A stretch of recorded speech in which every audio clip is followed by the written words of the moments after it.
Oregon's prized Columbia River Gorge. Many have sought to encounter its remote wonders. However, the sites along this marvel were virtually inaccessible 100 years ago. Native Americans and pioneers were the first to trek the rugged Columbia River Gorge. But in the 20th century, as progressive ideals rapidly gained popularity, many citizens saw the need for a dependable pathway uniting the state of Oregon, from Portland all the way to the Dalles, a distance of over 70 miles. A scenic road like this had never been built before in the United States, but despite all obstacles blocking its path, an innovative road, named the historic Columbia River Highway, was created.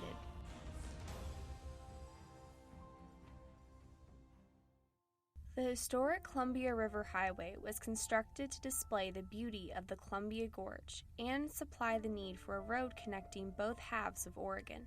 It needed to be easily accessible and maneuverable for the forerunners of the emerging auto industry. Builders encountered a variety of obstacles, from navigating the rough terrain to lack of financial support. But the historic road impacted generations through the advancements made in highway engineering and the legacy of displaying nature's beauty that was left behind. One effect of the progressives in 20th century Oregon was a movement strongly advocating the construction of effective roads. The visionary leading the way was Samuel Hill. Samuel Hill's devotion to the good roads cause stemmed from his childhood experience escaping the Civil War on a very poor road. His drive led to his position as president of the Washington State Good Roads Association, and his next target was an innovative road through the Columbia River Gorge. For Hill to achieve this road, he would need a proficient engineer and support from governing officials. Samuel Lancaster was highly esteemed within the engineering practice and had exemplary achievements in his home state of Tennessee. Hill knew that Lancaster was the man that could make his road a success.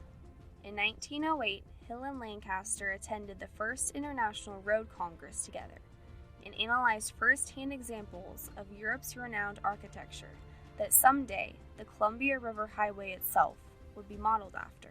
Upon their return, Hill requested Lancaster to construct a road on his recently purchased estate in Washington. Lancaster designed horseshoe curves and low grades so early automobiles could maneuver the steep hills to complete the road known as the Mary Hill Boops. In early 1913, Hill invited 49 state legislators to inspect Lancaster's road, while he lobbied the idea of constructing a highway through the Columbia River Gorge. 19 days later, the Oregon legislature created the Oregon State Highway Commission, but funding could not be authorized for the road.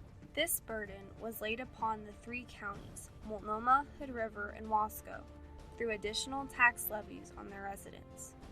The residents of Multnomah County were supportive of the taxes for the road, due to support from local newspapers. However, the other two counties had much more difficulty getting the funding needed. In August of 1913, Hill organized a meeting at the Chanticleer Inn for officials and supporters, who decided work on the highway would begin. Samuel Lancaster was hired the next day as locating engineer for Multnomah County. A priority of Lancaster's was to identify specific beauty points for the road to reach, such as 11 of the 25 mapped waterfalls gracing the Columbia River Gorge, and the scenic wonders Crown Point in Oneonta Gorge. A 24-foot road width and a maximum 5% grade were guidelines devised and carried out for the entire road. Hill and Lancaster did not have much direct impact outside of Multnomah County, but their innovation was essential for the road to transpire. As the road progressed, high-ranking officials within the state were not content with how much the road was costing, so they asked for the resignation of multiple engineers. On several occasions, the laborers went on strike and stopped construction for a few days. But even with the obstacles, they battled on to create some of the most recognized landmarks in the state of Oregon and the United States. Crown Point is one of the most recognized landmarks of the historic Columbia River Highway. The promontory juts out over the gorge and sits 700 feet above the river. Lancaster designed the road to arc up and around the point, accompanied by a sidewalk following the outside edge, so the view could be experienced at a slower pace. Crown Point proved to be an essential stop along the highway, especially after the Vista House, a tribute to Oregon's pioneers, was constructed in 1918. It was built perfectly within the road's loop as it arced up and around Crown Point. It was important to Lancaster for the road to reach the dramatic Oneonta Gorge and nearby waterfalls, but there was nowhere for the road to go. Once it reached the gorge, it encountered a bluff. The only solution for the highway was to go through it, which is exactly what Lancaster did, creating the striking Oneonta Gorge Tunnel. The Tunnel of Many Vistas, one of the most renowned sites along the highway, was one of few long tunnels in the world to include windows facing a body of water. John Elliott, locating engineer for Hood River County, modeled it after the famous Swiss Ochsenstrasse Tunnel, and the Tunnel of Many Vistas was remarkably completed in just over 6 months during 1915.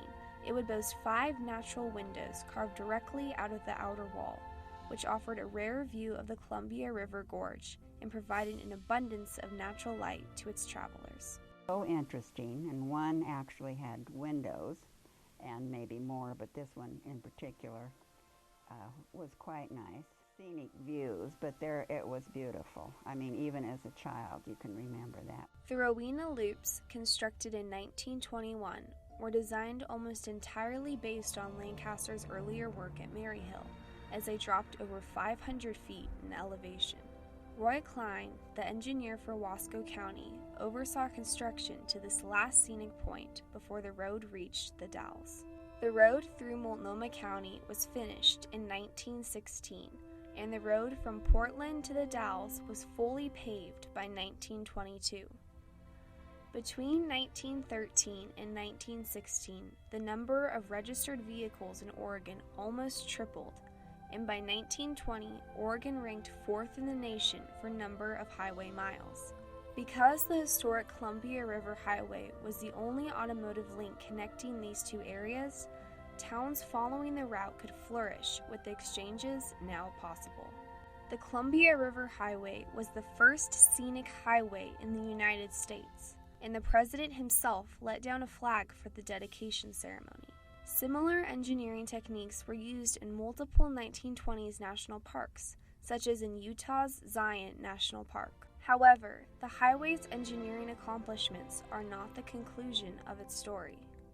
The progressive attitude that led to the highway's existence also led to its decline. Cars became more numerous and efficient, and the highway could not accommodate what it had helped to create. The Bonneville Dam construction in the 1930s caused the first of many adjustments made to the original route. By 1954, a new water-level highway was completed, and in 1969, this was replaced with a 4-lane interstate superhighway. Significant landmarks were destroyed for the water-level roads, like the impressive Tunnel of Many Vistas. Some parts of the road were completely abandoned. The Mosier Twin Tunnels and Oneonta Gorge Tunnel were filled in with rock. The Columbia River Highway was bypassed and forgotten. However, many decades later, public interest grew to recover the highway and its legacy, reawakening Lancaster's intent for citizens to explore the unique beauty of the Columbia River Gorge. In 1984, the highway was declared a National Historic Civil Engineering Landmark. Projects to restore the historic Columbia River Highway were undertaken and included the clearing and reinforcing of the filled tunnels, repairing damaged architecture, and recovering sections of the highway as bicycle and pedestrian paths. Today, only 10 miles of the highway remains to be restored. In 2016, as Oregon celebrates 100 years since Hill and Lancaster completed the first segment of their ambitious project, the two visionaries would be proud the highway is again being used according to their original vision, for citizens to encounter the unparalleled beauty of the Columbia River Gorge. They chose not to alter the environment, but to exhibit it instead. In doing this, a beauty of their own was created, a humble and dependable road, more concerned with showing nature's beauty than allowing its travelers to forget their surroundings in the pursuit of their destination.